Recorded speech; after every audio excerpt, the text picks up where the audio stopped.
Hello दोस्तों, मैं सत्यजीत कुमार एक नई कहानी के साथ। शीर्षक है भूतिया हवेली की रहस्यमयी कहानी। गांव के बाहर एक पुरानी हवेली थी जिसे लोग भूतिया हवेली के नाम से जानते थे।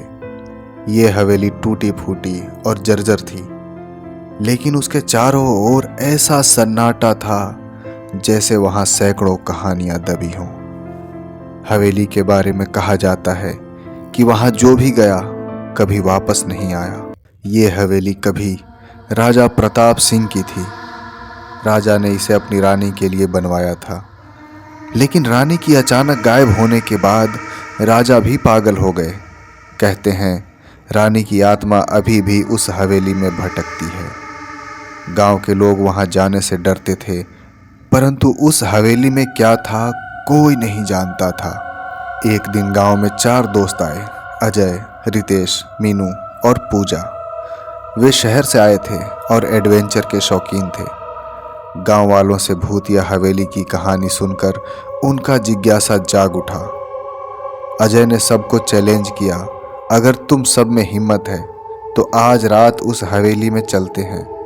बाकी दोस्तों ने थोड़ा डरते हुए हामी भर दी। रात गहरी हो चुकी थी। बादलों के पीछे छिपा हुआ चांद और हवाओं में अजीब सी सिहरन थी। चारों दोस्त टॉर्च और मोबाइल लेकर हवेली पहुंचे।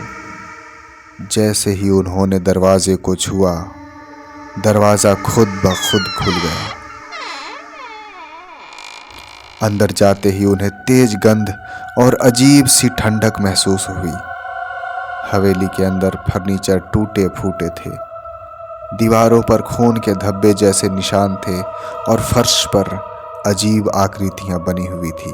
जैसे ही मीनू ने दीवार पर लगी एक पुरानी तस्वीर को छुआ, अचानक एक भूतिया आवाज गूंजने लगी, कौन हो तुम? यहां से चले जाओ। पूजा डर कर पीछे हट गई। रितेश ने सबको शांत रहने को कहा। यह कोई हवा का असर हो सकता है, उसने कहा। तभी दरवाजे खुद ब खुद बंद हो गए और एक जोर की चीख सुनाई दी। चारों दोस्तों ने अपनी टॉर्च जलाकर इधर उधर देखा। अचानक एक परछाई उनकी तरफ बढ़ने लगी। वो एक महिला की आकृति थी, जिसकी आंखें खून की तरह लाल और बाल बिखरे हुए। उसने चीखते हुए कहा, तुमने मेरी नींद तोड़ी। अजय ने हिम्मत करके पूछा, कौन हो तुम और यहाँ क्यों हो? भूत ने कहा, मैं रानी हूँ। इस हवेली में मेरा खून हुआ था।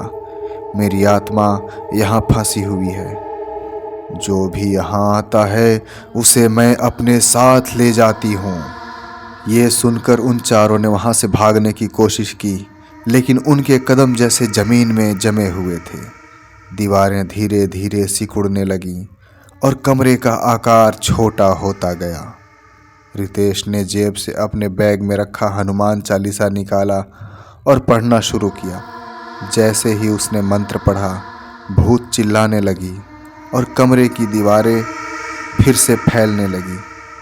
अचानक एक बड़ा झटका महसूस हुआ और चारों जमीन पर गिर पड़े। जब वे उठे तो उन्होंने देखा कि हवेली के फर्श में एक सुरंग खुल गई है। सुरंग से अजीब सी आवाजें आ रही थी। डर के बावजूद चारों ने उस सुरंग में जाने का फैसला किया। सुरंग के अंदर उन्हें खून से सने कपड़े और हड्डियों का ढेर मिला। सुरंग के अंत में उन्हें एक कमरा मिला, जहां एक आदमी की डायरी पड़ी मिली। वो डायरी राजा प्रताप सिंह की थी। उसमें लिखा था कि राजा ने अपनी रानी को जलन के कारण मार डाला और उसकी आत्मा को हवेली में कैद कर दिया। ये सब पढ़कर चारों को समझ आ गया कि रानी की आत्मा शांति चाहती थी। जब वे वापस मुड़ने लगे तो रानी की आत्मा फिर से सामने आई। इस बार वो शांत लग रही थी। उसने कहा, मुझे यहाँ से मुक्त करो। अजय ने हिम्मत करके कहा, परंतु तुम्हें मुक्ति मिलेगी कैसे? रानी ने बताया कि उसके अवशेष उस हवेली में दफन हैं। उन्हें निकालकर जलाने से उसकी आत्मा को शांति मिलेगी। और चारों ने मिलकर रानी के अवशेष निकाले और उन्हें हवेली के बाहर जाकर जला दिया। जैसे ही अवशेष जले, हवेली से एक तेज रोशनी निकली और रानी की आत्मा गायब हो गई। चारों दोस्तों ने राहत की सांस ली। जब वे गांव वापस आए तो उन्होंने लोगों को ये कहानी सुनाई। उस दिन के बाद हवेली में कोई अजीब घटना नहीं हुई, लेकिन चारों दोस्तों को वो रात हमेशा याद रही, जिसने उन्हें सिखाया कि हर रहस्य के पीछे एक सच्चाई होती है। ऐसे ही रोचक कहानियाँ सुनने के लिए हमारे YouTube चैनल को सब्सक्राइब करें।